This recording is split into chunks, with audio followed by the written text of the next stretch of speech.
ഈ നമുക്കിടയിൽ നടക്കുന്ന ആളുകളെ പറ്റിയും നമ്മുടെ സ്വാഭാവികമായ കഥയൊക്കെ പറയാനൊക്കെ പറ്റും.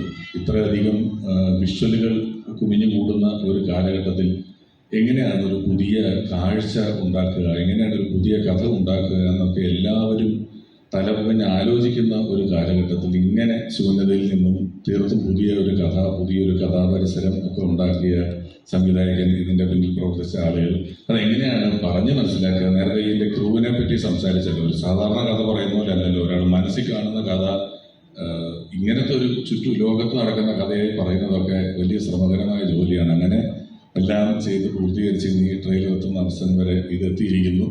ഒരുപാട് പേരുടെ വലിയ അധ്വാനം ഈ ചിത്രത്തിന് പുറകിലുണ്ട്. അവരുടെ എല്ലാം അധ്വാനം ഏറ്റവും ഗംഭീരമായി ഫലം കാണട്ടെ, ഏറ്റവും സൂപ്പർ ഹിറ്റായി ഈ ചിത്രം മാറട്ടെ എന്ന് ആത്മാർത്ഥമായി ആശംസിക്കുകയും പ്രാർത്ഥിക്കുകയും ചെയ്യുന്നു. ഈ പറഞ്ഞതുപോലെ പ്രേം സാർ പറഞ്ഞ കല്യാണി അഭിനയിക്കുന്നത് വലിയ പ്രതീക്ഷിച്ചിരുന്നില്ല. അങ്ങനെയൊക്കെ ഞാനിങ്ങനെ കൂട്ടി വായിക്കുന്നു. ഇത് ചന്ദ്ര കല്യാണി കഥാപാത്രത്തിൻ്റെ പേര് പറഞ്ഞപ്പോൾ ഞാനൊക്കെ ചന്ദ്രലേഖ കണ്ടിട്ടുള്ള ആൾക്കാരാണ്. ഇതിപ്പോൾ ചന്ദ്രയുടെ ലോകം അതിൻ്റെ ഒരു ലോഞ്ചാണ് വന്നിരിക്കുന്നത്. അവിടെ ഈ വലിയ ആളുകളോടൊപ്പം വരാൻ പറ്റിയതിലുള്ള സന്തോഷം അറിയിക്കുന്നു.